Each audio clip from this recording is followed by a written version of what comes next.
এক গ্রামে একটি কুয়া ছিল, সেই কুয়াটির নাম ছিল ভুতুরে কুয়া। কারণ গ্রামের লোকজন যখন পানি নেওয়ার জন্য কুয়াতে বালতি ফেলতো, ঠিক তখনই ভিতর থেকে কে যেন বালতি টেনে ধরতো এবং উল্টা করে ছেড়ে দিত, যার কারণে উপরে কোনো পানি উঠে আসতো না, শূন্য বালতি উঠে আসতো। বারবার এরকম অদ্ভুত কাণ্ড ঘটায় পুরা গ্রামে ছড়িয়ে পড়লো যে এটি একটি ভুতুরে কুয়া, এখানে ভয়ঙ্কর ভূত থাকে। কিন্তু এভাবে আর কতদিন? গ্রামের মানুষদের তো পানি সংগ্রহ করতে হবে, তাই তারা বলল এর একটা ভিত করা দরকার। কিন্তু এই ভয়ঙ্কর কুয়াতে কে নামবে? কেউ রাজি হচ্ছিল না। অবশেষে একটা ছেলে রাজি হলো, আর সে বলল আমার কিন্তু একটা শর্ত আছে। তখন গ্রামবাসীরা বলল কি শর্ত? তুমি যে শর্ত দিবে আমরা সেই শর্তেই রাজি। তখন ছেলেটি বলল আমার কোমরে রশি বেঁধে নামিয়ে দিবেন, আর আমি যখন নামবো রশির অপর প্রান্তে আমার বন্ধুকে থাকতে হবে। এই কথা শুনে গ্রামের সমস্ত মানুষ ছেলেটির দিকে অবাক দৃষ্টিতে তাকিয়ে থাকলো, কারণ গ্রামে এত শক্তিশালী মানুষ থাকতে তার বন্ধুকেই কেন লাগবে?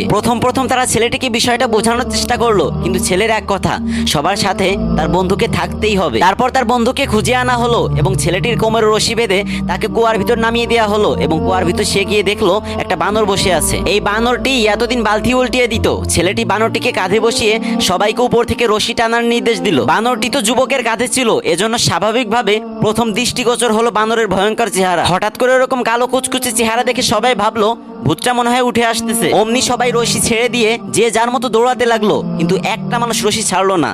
সে হলো ওই ছেলেটির বন্ধু। বহু কষ্টে সে তার বন্ধুকে টেনে উপরে তুললো, ফলে তার বন্ধু নিশ্চিত মৃত্যুর হাত থেকে বেঁচে গেল। তখন সবাই বুঝতে পারলো যে ছেলেটি কেন তার বন্ধুকে রশি ধরার কথা বলেছিল। কারণ এই পুরা পৃথিবীতে বাবা মার পরে কেউ যদি কাউকে জীবন দিয়ে ভালোবাসতে পারে, সেটা হচ্ছে ওই হারামি বন্ধু।